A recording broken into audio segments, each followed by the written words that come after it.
Welcome back, class 10, your history class. Today we'll start with a new chapter, chapter 8, the Cripps Mission and the Quit India Movement. Let us go straight to the reasons for and events leading to the Quit India Movement. World War II, that means the Second World War, broke out in September 1939. It began with Germany's invasion of Poland. Germany invaded Poland. And on 3rd September, Britain and France declared war on Germany. The failure of the Cripps Mission of 1942 brought about a marked change in the attitude of the Congress leaders. They had been until now very reluctant, not willing, to launch a mass movement during the war. But now they are convinced that the British rule must end immediately. The events leading to the Quit India movement of 1942 really needs a detailed account. Why this uh, Quit India movement was launched at the first case? What were the reasons for it? First and foremost was resignation of Congress ministers. The Congress ministers resigned on the war issue. Their objection was that the British government had involved India in war without consulting the central legislature and the provincial governments. The Congress ministers resigned towards the end of October 1939. The Muslim League rejoiced to see the fail of Congress ministries at last. The League promised all help in war efforts on the condition that no constitutional scheme would be finalized without its approval. See the trick over here. Congress ministers and the Congress ministry started resigning because they had an objection that the British government involved India without consulting the central legislature and the provincial government. So the ministers, Congress ministers, started resigning at the end of towards the end of October 1939. So what happened was the Muslim League rejoiced because the Muslim Leagues always wanted that the Congress should fail, the Congress should fall, and they started rejoicing. And the League promised to cooperate with the Britishers provided that no constitutional schemes would be finalized without their permission or without their consultation rather. Number second was the August offer of 1940. The war situation in Europe had worsened, it became worse. Therefore, an attempt was made to end the political deadlock. So on 8th October 1940, Viceroy Lord Lintinglow made a new offer, generally known as the August offer of 1940. His main purpose was, or his main proposal was, what was his main proposal or purpose? Was that after the war was over, a representative Indian body would be set up to frame a constitution for India. But the offer failed to satisfy the Congress leaders. Why? As there was no time limit within which the constitution making body was to be set up. There was no time frame given. It said it will be set up, but whether it will be set up in 100 years, 10 years, 20 years is not given. On the issue of expansion of the Viceroy's Council or Executive Council, no agreement was there. So, on the issue of whether the Viceroy's Executive Council will be expanded or not, such things were not discussed or not promised in the August offer. Then comes individual satyagraha. Since the war aims of the British were not clear, what did the British wanted? The Congress could not cooperate with them in the war efforts. Couldn't cooperate. It neither wanted to launch a mass movement nor give an impression that it was doing nothing. So, the Congress now launched a campaign on individual self disobedience. What does it mean? it was done more on a moral protest rather than obstruct the war effort. Moral protest it was. What was it? The Satyagrahis were to proclaim that it is wrong to help the British war. It is wrong to help the British war effort with men or money. Vinoba Bhave was elected as the first Satyagrahi. He was arrested in October 1940. He was arrested. Then what happened was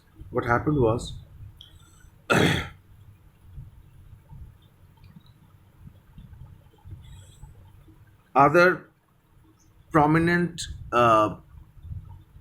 congressmen were also started being arrested, like Patel, Rajagopalachari, and Azad. They were also arrested. By the end of April 1941, what happened was at least 22,000 persons had been jailed throughout the country. Now, the Cripps mission of 1942.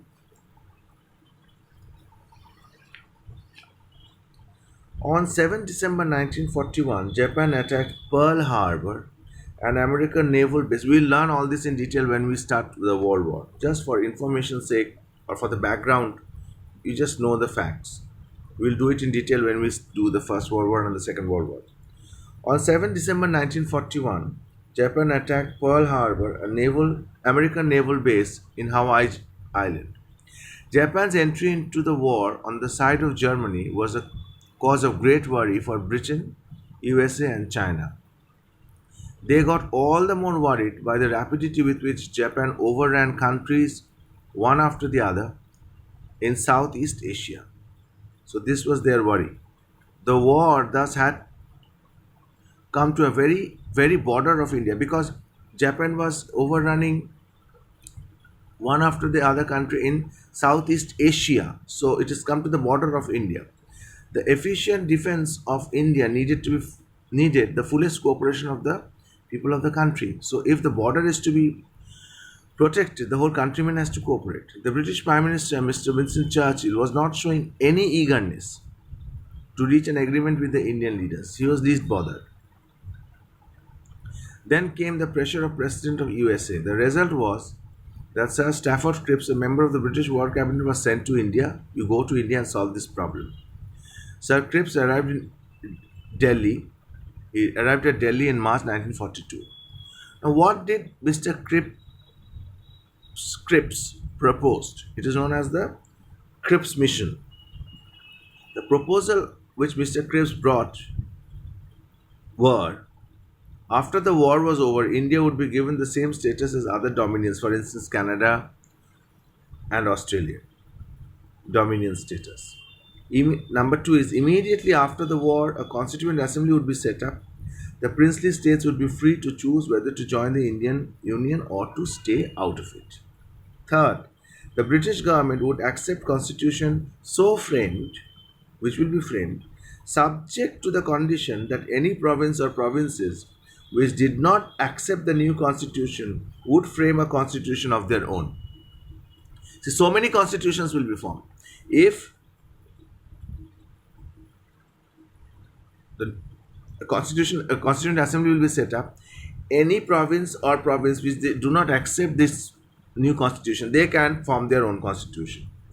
They can stay singly or they can together bind and form a new constitution and would be accorded the same status as the Indian Union had. So, multiple constitution. Is it possible? Just imagine. Until the new constitution was framed, the government desired effective participation of the Indian leaders in Viceroy's Executive Council. Only the defense of India, which is the main thing, will be under the control of the British government. So this was Cripps' proposal. Obviously, it will be rejected. So the rejection of Cripps' proposal. Cripps' proposal was totally kicked away. It was rejected. The proposal seemed to satisfy both the Congress and the Muslim leagues. But Sir Stafford Cripps declared that the proposal meant absolute self-government for India. These provisions were meant to meet the demand of the Congress. The provisions for staying out of the Congress Union represented a concession for the Muslim League. Okay. But the Congress had some certain objections. First was the proposal could divide India into a number of independent states. Obviously, any state who does not want to be in the Constituent Assembly, they can form their own constitution. They can do it singly. They can come together.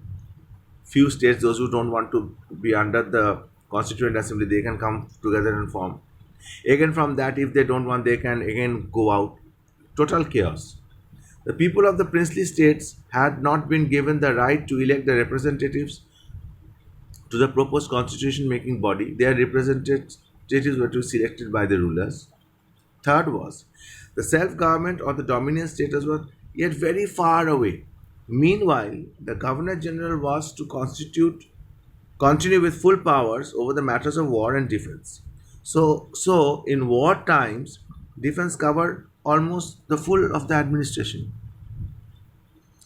During war, the whole administration is covered by defense, so it is under the Governor General. Even the Congress leaders could have joined the Viceroy's Executive Council provided they had the assurance that the Viceroy would act as a constitutional head. So, no such assurances were given. Okay.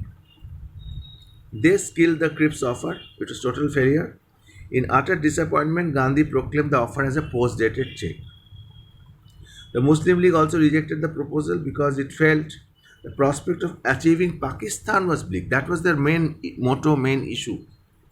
So when Pakistan promise was not there, so they rejected it. It demanded a definite pronouncement in favor of partition. Definitely they wanted a partition. Now, the Quit India movement. Reasons that led to the passing of the Quit India resolution. The reasons that led to the passing of the Quit India resolution can be summed up as: number one, failures of the Cripps mission. Sir Stafford Cripps had proposed that after the war was over, a constitutional assembly would be set up to frame India's constitution. He further proposed that any province or provinces which did not accept the new constitution could frame a constitution of their own, which we have learned just a few minutes ago.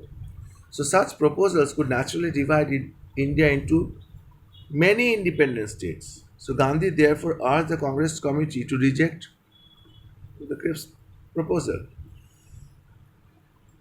So, self government or dominion status was yet far away, no definite promise was there. The Congress wanted that until the new constitution was framed, the Viceroy should act as a constitutional head. On an assurance of such a kind, the Congress leaders would have joined the Viceroy's Executive Council. Such assurance was not given, it was not accepted by the government. Ultimately, the Cripps proposal was rejected by almost all the parties. The failure of Cripps' mission plunged the country into anger and resentment, hatred. The Congress could no longer remain inactive. It had to give a suitable reply, which called for the British to quit India. Quit India movement, Bharat Chodo Andolan. Second was worsening of communal problem. What is communal problem? Communal problem means problems based on religion, hatred, riot. One person belonging to a certain religion not able to stand a person belonging to person of a different religion. The Muslim League session at Lahore in 1940 has set its official seal on the idea of Pakistan. So it was at this session that a definite demand for the partition of India was made. Mr. Jinnah proclaimed that Muslims would not expect any justice at the hands of Congress. This spoiled the communal situation. To make matters worse, government had been pampering the Muslim League. Yes, you do whatever you want, we are behind you. Third was Japan posed a serious threat to India. The Congress was greatly disturbed by the developments of the Southeast Asia. Japanese bombers raided Shanghai and armies overran Philippines and Malaya, known as Malaysia. They occupied Burma also and marched towards Assam. The war thus had come to the very border of India. So India's anxiety was what should be done if India was attacked by Japan. There was nothing that India could do to resist it. The real situation was very serious. Had Japanese army attacked, they could quickly occupy India without much opposition. This feeling of helplessness irritated many leaders, and in particular Jawaharlal Nehru.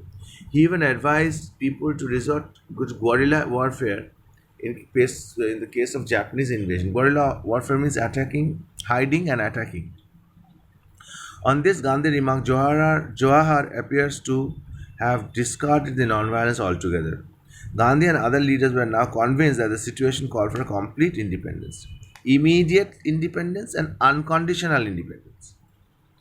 Only then the people of the country would realize that the defense of the country was their duty and their alone was their duty and their alone. So Gandhi said that India's safety and Britain's too lies in orderly and timely British withdrawal from India. So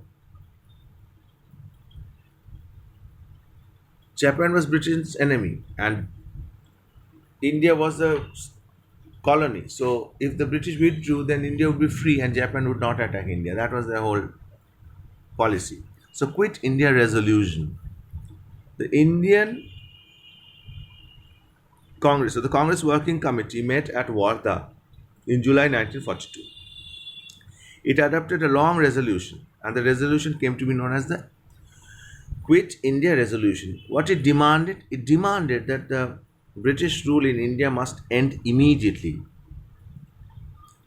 The All India Congress Committee met at Bombay to consider the resolution. After a lengthy discussion, it was passed on 8 July 1942.